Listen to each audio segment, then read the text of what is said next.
नमस्कार दोस्तों, आज हम इस वीडियो में आपके साथ डिस्कस करेंगे बाइक्स में इस्तेमाल होने वाले अलॉय व्हील और स्पोक व्हील के बारे में। कैसे ये दोनों व्हील एक दूसरे से अलग हैं और अलग अलग परिस्थितियों में कैसे अपने कार्य को बखूबी करते हैं। अगर मैं स्पोक व्हील की बात करता हूँ, ये काफ़ी ओल्डर हैं, टेस्टेड है, क्योंकि बहुत समय से, जब से आप कह सकते हैं कि ऑटोमोबाइल्स ईजाद हुई है, तब से ये व्हील्स शुरुआत से ही प्रयोग में आते रहे हैं। लेकिन जो अलॉय व्हील हैं, ये एक नया कंसेप्ट है जो पिछले 15 वर्षों से ज़्यादा देखने को मिला है और इसने काफ़ी कम समय में काफ़ी प्रसिद्धि भी हासिल कर ली है। तो आज की डेट में ये काफ़ी पॉपुलर हैं। तो कुछ फैक्टर हमने कंसीडर किए हैं जिसके आधार पर देखते हैं ये व्हील एक दूसरे से कैसे अलग हैं। सबसे पहले बात करते हैं मटेरियल की। जो अलॉय व्हील हैं, इन्हें हम मैग व्हील के नाम से भी जानते हैं और ये एल्यूमिनियम के भी बने हो सकते हैं और मैग्नीशियम के भी बने हो सकते हैं। और कुछ ऐसे भी अलॉय व्हील होते हैं जो टाइटेनियम अलॉय के भी बने होते हैं, जो काफ़ी महंगे होते हैं। और एल्यूमिनियम से बने व्हील सस्ते होते हैं, जबकि जो मैग्नीशियम से बने अलॉय व्हील हैं वो थोड़े महंगे होते हैं क्योंकि वो थोड़ा अल्ट्रा लाइट होते हैं। अगर बात करते हैं स्पोक व्हील की, तो ये स्टील के बने होते हैं। उसके बाद प्रोसेस ऑफ मेकिंग, कैसे इनको बनाया जाता है। अगर हम अलॉय व्हील की बात करते हैं, इन्हें हम कास्टिंग के द्वारा भी बना सकते हैं, फोर्जिंग के द्वारा भी बनाया जा सकता है ताकि हमें ज़्यादा स्ट्रेंथ मिल सके। और जो अलॉय व्हील हम जिस मैन्युफैक्चरिंग प्रोसेस से बनाते हैं वो काफ़ी फास्ट होती है, उसको ऑटोमेट भी किया जा सकता है और इस केस में हमें कोई भी ह्यूमन एरर नहीं मिलती क्योंकि मोस्टली जो काम है वो मशीनों के द्वारा ही किया जाता है। लेकिन जो स्पोक व्हील है, इसमें जो मैन्युफैक्चरिंग जो प्रोसेस है वो स्लो होती है क्योंकि इसमें हमें ह्यूमन लेबर की ज़रूरत पड़ती है और इसको हम ऑटोमेटेड प्रोसेस के द्वारा नहीं बना सकते क्योंकि इसमें क्या है कि जो स्पोक्स होती हैं, जो तारें होती हैं, वो जो व्हील का हब होता है वहाँ पर उसको इंसर्ट करके रिम पर उसको स्क्रू किया जाता है। तो ह्यूमन लेबर का काम ज़्यादा रहता है और इसमें ह्यूमन एरर के चांसेस भी रहते हैं। तो थोड़ा सा टाइम कंज्यूमिंग प्रोसेस रहती है स्पोक व्हील को बनाते समय। उसके बाद अगर हम बात करते हैं डिज़ाइन की, डिज़ाइन के मामले में अलॉय व्हील का कोई सानी नहीं है क्योंकि इसके काउंटलेस डिज़ाइन अवेलेबल हैं, बहुत सारे डिज़ाइन अवेलेबल हैं, डेली नए नए डिज़ाइन इसके निकल कर आते हैं। तो एक प्रकार से जो डिज़ाइन की बात करें, कलर की बात करें, डिज़ाइन के अलग अलग शेप की बात करें, तो बहुत ज़्यादा मात्रा में इसके जो डिज़ाइन है वो अवेलेबल हैं, काफ़ी स्टाइलिश हैं।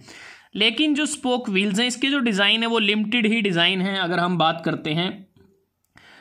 उसके बाद है वेट। जो अलॉय व्हील हैं, ये ऐसे मटेरियल से बनाए जाते हैं जो लाइट होते हैं, तो इनका जो वेट है काफ़ी लाइट वेट होता है स्पोक व्हील के कंपैरिजन में, जबकि जो स्पोक व्हील हैं ये हैवियर होते हैं, थोड़े भारी होते हैं। फ्यूल एफिशिएंट की बात करते हैं, जब अलॉय व्हील का वेट कम होता है तो ये काफ़ी फ्यूल एफिशिएंट भी होते हैं वेट कम होने के कारण, और काफ़ी ज़बरदस्त परफॉर्मेंस उन बाइक्स के द्वारा दी जाती है जिनमें हम अलॉय व्हील का इस्तेमाल करते हैं। अगर हम स्पोक व्हील की बात करते हैं, ये कम फ्यूल एफिशिएंट होते हैं क्योंकि हैवी होता है। उसके बाद बात करते हैं रोलिंग फ्रिक्शन। वेट कम होने की वजह से अलॉय व्हील के जो बाइक्स हम यूज़ करते हैं अलॉय व्हील के साथ, तो उसमें रोलिंग फ्रिक्शन कम होता है, जबकि स्पोक व्हील के द्वारा जो हम बाइक यूज़ करते हैं जिसमें स्पोक व्हील इस्तेमाल करते हैं तो उसका रोलिंग फ्रिक्शन ज़्यादा होता है।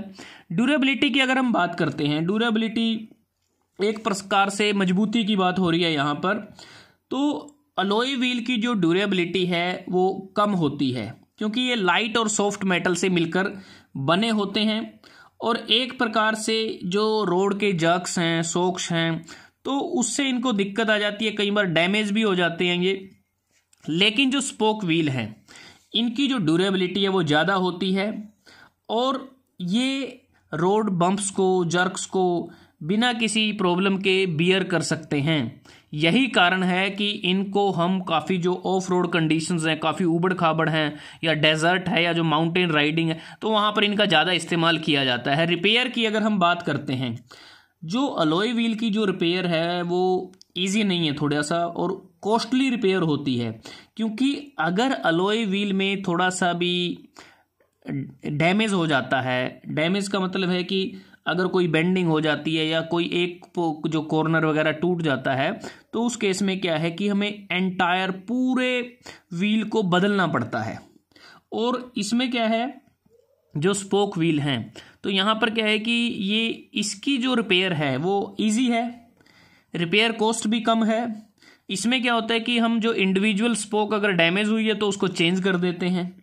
दूसरा, इसके लिए हमें कोई अलग से स्पेशलाइज्ड इक्विपमेंट की ज़रूरत नहीं होती।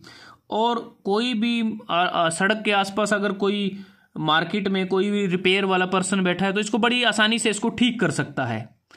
अगर हम बात करते हैं क्वालिटी ऑफ टायर की, अब जो अलॉय व्हील हैं ये काफ़ी बढ़िया कह सकते हैं, जो ट्यूबलेस टायर हैं उसके लिए काफ़ी बढ़िया रहते हैं क्योंकि बड़ी आसानी से इसमें फिट कर सकते हैं। ट्यूबलेस टायर के लिए ये बहुत ही बढ़िया व्हील हम बोल सकते हैं।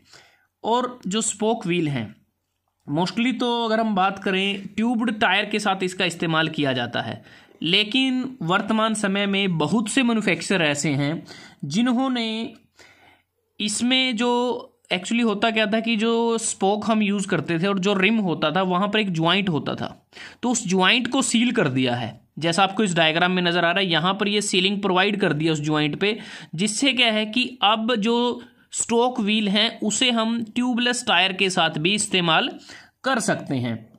उसके बाद है स्टेबिलिटी एट हाई स्पीड। अब जो अलॉय व्हील हैं ये काफ़ी एक्सीलेंट स्टेबिलिटी हम बोल सकते हैं इसकी, क्योंकि इसका वेट भी कम है और ये थोड़ा सा कहते हैं रिजिड भी होते हैं।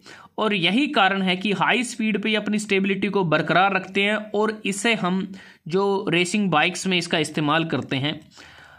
अगर बात करते हैं स्पोक व्हील के केस में, स्पोक व्हील के केस में जो स्टेबिलिटी है वो ज़्यादा नहीं होती और इसको हम डर्ट बाइक के तौर पे इसका ज़्यादा इस्तेमाल कर रहे हैं। हीट डिसिपेशन की अगर बात करें, अलॉय व्हील में जो मटेरियल हम यूज़ करते हैं वो हीट के गुड कंडक्टर होते हैं, जिसके कारण जो हीट डिसिपेट जो ज़्यादा होती है अलॉय व्हील में स्पोक व्हील के कंपैरिजन में।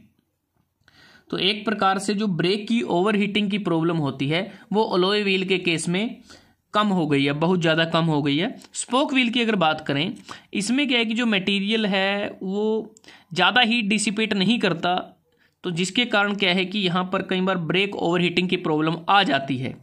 अगर हम कॉस्ट की बात करते हैं, अलॉय व्हील एक्सपेंसिव होते हैं, महंगे होते हैं, क्योंकि इसको बनाने में जो हम हाई क्वालिटी मटेरियल यूज़ करते हैं वो थोड़ा सा महंगा है। स्पोक व्हील की बात करें, ये सस्ते होते हैं और क्योंकि इसकी मैन्युफैक्चरिंग प्रोसेस भी सिंपल है। उसके बाद अगर यूसेज की बात करते हैं, कहाँ कि इसका इस्तेमाल ज़्यादा किया जाता है, तो जहाँ पर ऑन रोड कंडीशन है, सड़कें अच्छी हैं, तो ऊबड़ खाबड़ नहीं हैं, तो वहाँ पर अलॉय व्हील का ज़्यादा इस्तेमाल कर सकते हैं क्योंकि इनकी ड्यूरेबिलिटी कम होती है। लेकिन जो स्टोक व्हील है काफ़ी रफ एंड टफ हैं।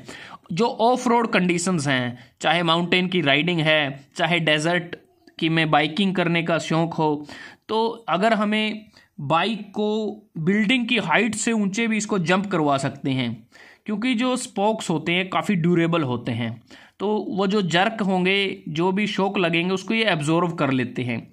तो इसलिए जो स्टोक व्हील हैं ऑफ रोड कंडीशंस में, जहाँ पर रोड कंडीशन अच्छी नहीं है, तो वहाँ के लिए काफ़ी उपयुक्त रहते हैं। तो दोस्तों, आज हमने इस वीडियो में आपके साथ डिस्कस किया अलॉय व्हील और स्टोक व्हील के बारे में। अगर आपको ये वीडियो अच्छा लगा, आप इसको लाइक कर सकते हैं, शेयर कर सकते हैं अपने दोस्तों के साथ, स्टूडेंट्स के साथ, और जल्दी हाजिर होते हैं एक नए वीडियो के साथ। तब तक के लिए धन्यवाद। आपका दिन शुभ रहे।